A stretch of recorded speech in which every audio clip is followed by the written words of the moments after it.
Hello பயங்கரமான gold இதெல்லாம் hospital போயிட்டு அந்த மாதிரி பண்ணணும். பட் நாட்டுக்கோழி வாங்கி மசாலாலாம் போடாம ஒரு கிரேவி மாதிரி பண்ணிட்டு சூப், நாட்டுக்கோழி சூப் பண்ணா எப்படி இருக்கும் அப்படிங்கிற ஒரு கற்பனை தான் இன்னைக்கு.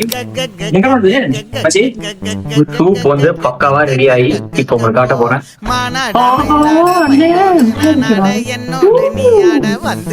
டேஸ்ட் பண்ண போறோம். மாதிரி இருக்கு, கடையில் செய்யற மாதிரியே இருக்கு. சளி உனக்கு இருக்கு. அடுத்து சிக்கன், அதாவது சட்டி ஒருவல், காட்டு ஒருவல், மசாலா எல்லாம் எதுவும் இல்லாம வரமிளகா, சின்ன வெங்காயம், நல்லெண்ணெய், சிக்கன், மஞ்சத்தூள், உப்பு, இது மட்டும் தான் இன்கிரிடியன்ஸ்.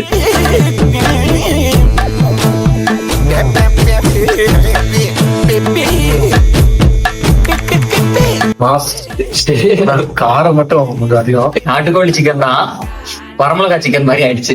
ஒரு 6 வரமிளகா சேர்த்து போட்டு முரட்டு காரம், பட் டேஸ்ட் வெந்ததெல்லாம் வந்து டாப் நாட்ச். காரம் அதிகமா போய் சிக்கன் கூட ஆப்பிள் பர்சன்ட் சாப்பிட்டு இருக்கான்.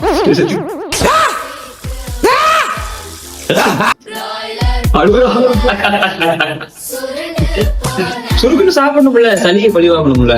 எனக்கு தரவே